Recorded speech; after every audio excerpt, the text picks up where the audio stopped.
ખબરની જો વાત કરવામાં આવે તો ખૂબ મહત્વપૂર્ણ સમાચાર આવી રહ્યા છે અમેરિકાથી ખૂબ મહત્વપૂર્ણ સમાચાર ભારતના ફાર્મા સેક્ટર માટે આંચકારૂપ સમાચાર સામે આવી રહ્યા છે। હવે દવાઓ પર ટેરિફ લગાવવાની ટ્રમ્પ દ્વારા જાહેરાત કરવામાં આવી છે। વધુ એક મોટો નિર્ણય કરતા અમેરિકાના પ્રમુખ ડોનાલ્ડ ટ્રમ્પે આગામી 1 ઓક્ટોબરથી વિદેશી ફાર્માસ્યુટિકલ્સ, કિચન કેબિનેટ, ફર્નિચર અને ભારે ટ્રક ઉપર ભારે ભરખમ ઇમ્પોર્ટ ડ્યુટી વસૂલવાની જાહેરાત કરી છે। તેમણે સોશિયલ મીડિયા પ્લેટફોર્મ પર જણાવ્યું હતું કે આ પગલું સ્થાનિક ઉત્પાદનોને પ્રોત્સાહન આપવા અને રાષ્ટ્રીય સુરક્ષા સુનિશ્ચિત કરવાના હેતુથી આ નિર્ણય લેવામાં આવ્યો છે।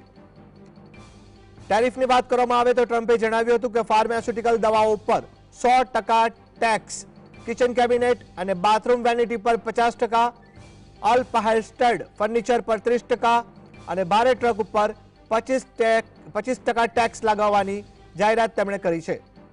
ટ્રમ્પે એક સોશિયલ મીડિયા પોસ્ટમાં જણાવ્યું કે આગામી 1 ઓક્ટોબરથી તેઓ કોઈપણ બ્રાન્ડેડ અથવા પેટન્ટ કરાયેલા ફાર્માસ્યુટિકલ ઉત્પાદન પર 100% ટેરિફ લગાવશે।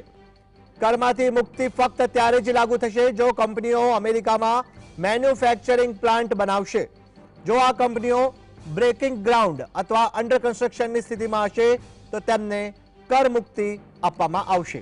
ખૂબ મહત્વપૂર્ણ સમાચાર ટ્રમ્પે જે જાહેરાત કરી છે ફાર્માસ્યુટિકલ સેક્ટરને લઈને ખૂબ મોટા સમાચાર છે કે દવાઓ ઉપર 1 ઓક્ટોબરથી 100% ટેરિફ લગાવવાની અમેરિકન પ્રમુખ ટ્રમ્પે જાહેરાત કરી છે, જેનાથી ભારતના ફાર્માસ્યુટિકલ ઉદ્યોગને ખૂબ મોટું નુકસાન થઈ શકે છે।